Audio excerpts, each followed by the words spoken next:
to the home of the Black Titanic after Obama ordered the assassination of the leader, Gaddafi.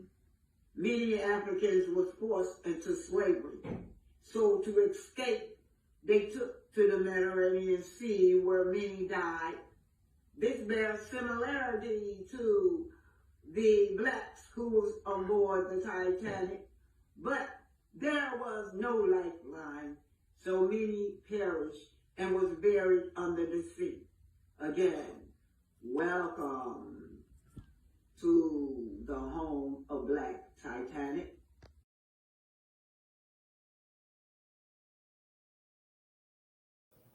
Hey, welcome. Let me get this out the way, y'all. Y'all forgive me for the way I was talking yesterday. I felt bad, I gotta take my own advice.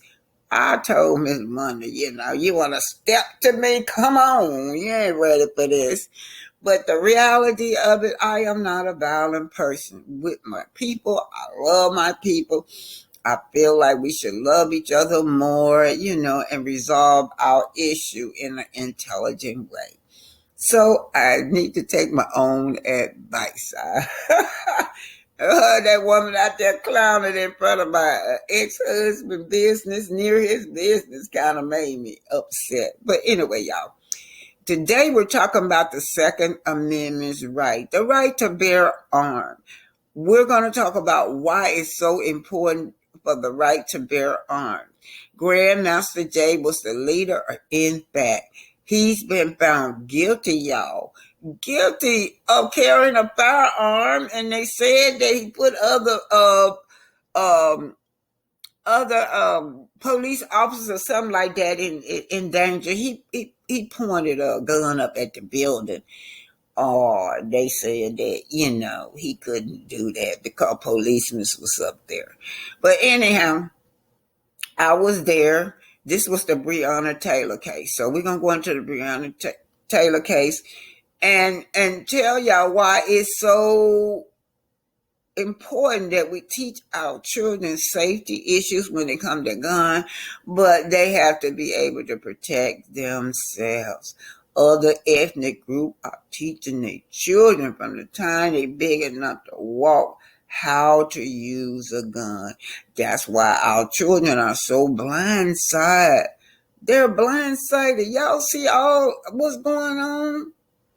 These little white kids will invite our little children over for sleepovers and kill them. They make plans to kill them because we so loving and we so kind. We want this. We want to believe in this world, that this world is full of peace, that we all can get together. No, that's not the world we live in, y'all. Y'all got to be more, deal with facts when it comes to our children, our little boys and our little girls when they go out there in that street. You got a white friend, but don't tell your friend go fishing or hunting with them people. Every time I look around, if they went fishing, they don't never come back. If they go hunting with them, they'll never come back. They end up murdered. And you guys got to teach them that it's not being racist to teach your child the truth about this world. And it's not being racist. You got white friends to teach them about your history. And they need to be teaching their own people. How they going to teach their own people if you don't teach them? Your white friends and your white girlfriend and your white man. But anyway, we're talking about the Breonna Taylor case. I was there. Right there, this photo right here where all the people standing around, that's in Atlanta. I was there. The one to the right where you see me, that's Louisiana. I was there too. So let's talk about the Second Amendment rights and why it's important for us to exercise our Second Amendment rights. Our ancestors was murdered because a lot of murder and hanging that they had to endure was because they couldn't bear arms. Oh yeah, Martel. Oh Lord Jesus, Martel. Okay, Martel, this is about Martel. He's talking about he had a change of heart. But if you look at a girl, hey, Martel blamed Melody for being rejected. Martel wants another Melody. He don't want no coleslaw. He had coleslaw the only one telling me something. She beautiful. That man ain't never said that woman looked good to him. He talked about her great sexual performance in bed, doing things that he wanted her to do, any and everything. She was doing any and everything to keep that man, to pull that man from his wife. That's what she was doing. But anyhow, he's gone. He got another woman now, y'all. He's been spotted lately, I think this month, with another girl, and we're going to talk about that too. In person and here, the topic is about rejection. So we want to know how you had experienced that, right? And you can share as much as little. So yeah, I'm going to share as little as possible. Martel! But right now, I have to. The rejection that I face, when it comes to relationship, mm-hmm. it really stemmed from my previous marriage, mm-hmm. And for me to speak on that or to elaborate on that. Did y'all hear that? He said his rejection come from his previous marriage. He's not only talking about when Mel was turning him down in bed, but he also talking about other women. He don't want another coleslaw. Yeah, she's good in bed. Coleslaw says she cute. This man had never talked about her beauty. He always talked about what she can do in bed. And that's how she thought that she was going to get him. She thought she was going to get this man by doing any sexual acts in bed that he wanted. And 7 years in a... Some of the things that, in terms of rejection, so I was married for 7 years, I think you guys know that.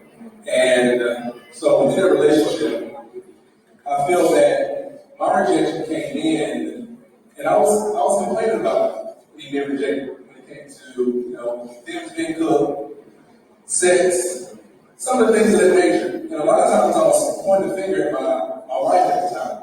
I was telling her, like, hey, you need to take care of me. You should do this, you should do that. But in a conversation I had earlier with my friend, I have to look at why she was rejecting me. And I feel that a person really isn't going to just reject you just because. And I feel that something that I was doing that made her not want to perform, not going to that kitchen and want to cook for me. Or when I tap on the shoulder, like, not want to roll over. But so some of the things that, in terms of rejection, so I was married for 7 years, I think you guys know that. And so within a relationship, I feel that my rejection came in, and I was complaining about being rejected when it came to, things being cooked, sex, some of the things of that nature. And a lot of times I was pointing the finger at my wife at the time. I was telling her, like, hey, you need to take care of me. You should do this, you should do that. But in a conversation I had earlier with my friend, I have to look at why she was rejecting me. And I feel that a person really isn't going to just reject you just because. And I feel that something that I was doing that made her not want to perform, not going to the kitchen and want to cook for me. Or when I tap on the shoulder, like, not want to roll over.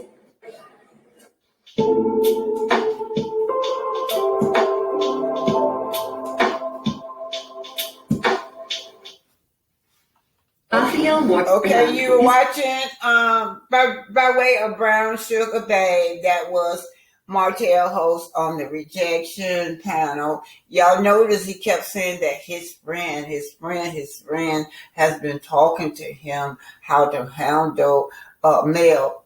His friend's been telling him from a woman's point of view where he went wrong. And he's not talking about coleslaw neither. This new lady that he's dealing with now, she's schooling him. Now look, Coleslaw, you always blamed it on the show. Martel is not on the show now, and he still ain't got you with him. He's in Atlanta. His chick live in Atlanta, y'all, allegedly. Coleslaw, you still ain't with him. He could have took you, but you the side chick. You the backdoor chick, because you say you gonna wait. Well, you just wait on till he ready to slide through that back door again for you to satisfy him, and out the door he gone. You the peasant to him. You not his standard. You can't bring in money. He's not looking for another Coleslaw. He's looking for another Melody. You're not capable of doing the things that Melody did because you are airhead. Oh no. Now, Area Curry went live when Martel was live. That's to grab his attention too. She's going to show, look, babe, look what you missing. Oh, she's modeling bathing suits.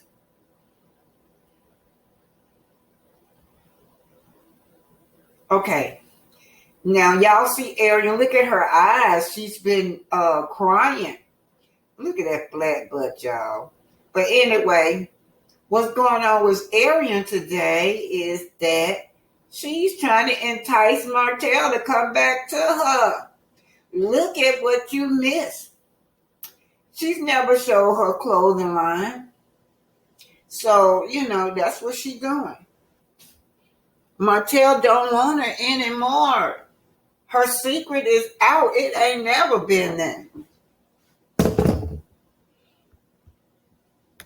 Breonna Taylor case, I was there and to protest. I was not with Black Lives Matter, but I was with Impact, covering the story, led by Grandmaster Jay, Mr. Johnson. Also, y'all don't know he ran for president. But anyhow, he's been charged in connection with this case. When we went down there in Kentucky to see about Breonna case, to force justice for Breonna, we did get some kind of results. It was during the Kentucky Derby. And of course, it was like 500 Impact militia members were there. They had to close the whole Kentucky stadium down. So Kentucky lost a lot of money. This was after her boyfriend Kenneth Walker fired a shot, which police say injured one of those officers. The officers have said that they announced themselves before breaking into the home, but Walker disputes that, saying that he thought they were intruders. Take a look at what happened next. Here's ABC's Alex Perez. Walk straight back, girl. Send this song on you. Walk back to my boy. Walk back, girl. Send this song. Walk back to me. Keep on walking. Walk down. Walk. Put your hands in the air. Get down on your knees. Dramatic body cam footage released by the Louisville Metro Police Department shows Kenneth Walker, Breonna Taylor's boyfriend, moments after her death. Go out to the apartment. Go over instead. Tell him we have 11015. What? How's your girlfriend? I don't know.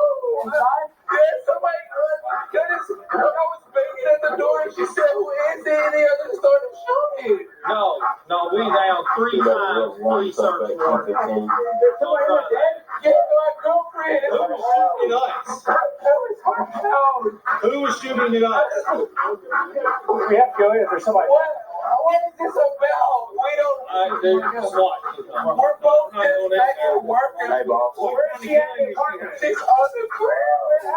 In the hallway. What kind of gun did she shoot? It's a regular 9mm. Did she shoot or you shoot? It was her. You're scared. We'll spin out. We'll spin out behind you. Nobody, We're gonna let SWAT take care of it. We're not on the ground. It was right here. I'll give him a car. Yeah, let's go put him in the cell phone. You got her? I got her. I'll walk him. What is this about? Walk. We gotta get him in the car. What is this about? 911 operator Harris, what is your emergency? I'm You know what's happening? Somebody kicked in the door and shot my girlfriend. Oh my God. Where she's been shot at? I think so. That's so they know it. Okay. Is she alert able to talk to you? No, free. Okay. Oh my God. For the first time, we're given an in-depth look at what exactly happened the night of March 13th, minutes after the shooting of Breonna Taylor. If you're not on SWAT, lift your fire. We're going up. Hey, just remember, the female was supposedly the one that shot. We're not for sure. One on me. Get him one.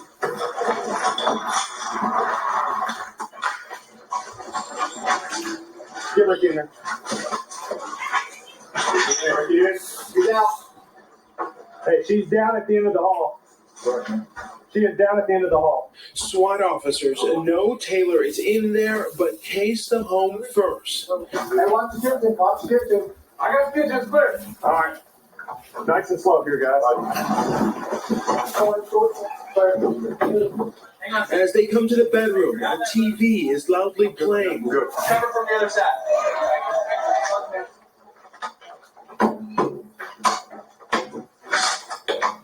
Clear. Hang on, let's check the bed. Go ahead. A gun is on the floor. What's underneath the bed? Taylor on the floor in the hallway. Check the pulse. Ma'am, can you hear us? Whole Metro Police Department. Check that wrist. No. What they meant by make America great was when it was great for them, but fucked up for you. I can't remember a time in this country when it was great for us. Let me see. Was it great during slavery? Hell no. Was it great during Reconstruction? Hell no. They burned all our shit down. Was it great during Jim Crow? No, we couldn't even come in the front door. Was it great during the 70s when we started to get our shit together? No, because they didn't hit us in the 80s with crack. Maybe it was in the 90s when everything was great because they figured out how they could make money off our rap music and turn it into some negative shit that brainwashes our kids now. And some of y'all ain't got no goddamn morals because you're programmed by the music that's not controlled by us. Maybe it happened in 2000 after 9/11 and they snatched all our goddamn liberties and now they tell you when to go to bed, when to wake up, what you can and can't do. Maybe it was then. No, it wasn't. Grandmaster Jay was found guilty on firearm charges. He's been punished for exercising his Second Amendment rights as a black man. Some breaking news coming into the newsroom right here at 6.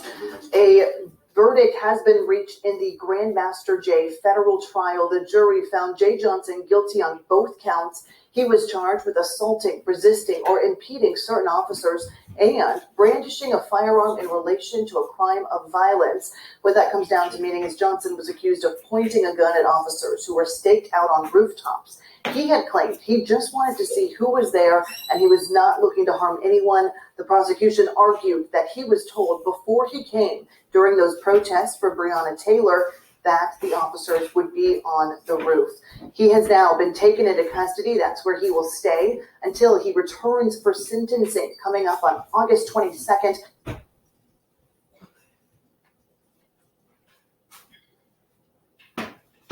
On Johnson, who's also known as Grandmaster Jay. He's the leader of NFAC, an armed black militia group that came to Louisville to protest the death of Breonna Taylor. Johnson was indicted on federal charges last year, and today his trial officially began. Ford Sanders is covering the case as Grandmaster Jay also walked into the courtroom today. Ford, who did the jury hear from today? Absolutely. Well, today actually served as a main day for the jurors to hear from witnesses. We had 4 total today that was called by the U.S. prosecutor. Now, like you said, Johnson actually was in court today, and it was shown support by other members of NFAC. They were there for him today. They can be seen dressed in all black for today's start of trial. The trial started with opening statements from both the U.S. attorney and defense. Each side showed a video of Johnson pointing a gun, which we now know is an AR-15, towards the rooftops of the grand jury building near Jefferson Square Park in September. That served as the old jail. Johnson was arrested on December 3rd of 2020 at his Ohio home and charged with assaulting, resisting, or impeding certain officers or employees. The U.S. attorney provided dozens of pieces of evidence along with 4 witnesses, as mentioned. Each witness had a different relation to the case. The first 2 included a former LMPD major and an FBI task force officer that also worked as a liaison with the Jefferson County Sheriff's Office. The next included a special agent with the FBI and an FBI. Okay, right here, this is where I was at with Grandmaster Jay. This is the Kentucky Derby, y'all. And we shut down the city. They had to close down the Kentucky Derby. Turn that thing off. They had to close the, excuse me, y'all, I'm screaming at the children. They had to close down the Kentucky Derby, y'all. They lost millions and millions of dollars. And it's a shame if y'all go into that. This stadium is right in the middle of a black community. It's so raggedy up in there. But all that money is coming through that Kentucky Derby and is not put back in the black community. But that day, we shut they butt down. It was 500 or more INFACT members there. And I'm going to tell you, y'all see the police that mess with us. They mess with Black Lives Matter, but they don't mess with INFACT.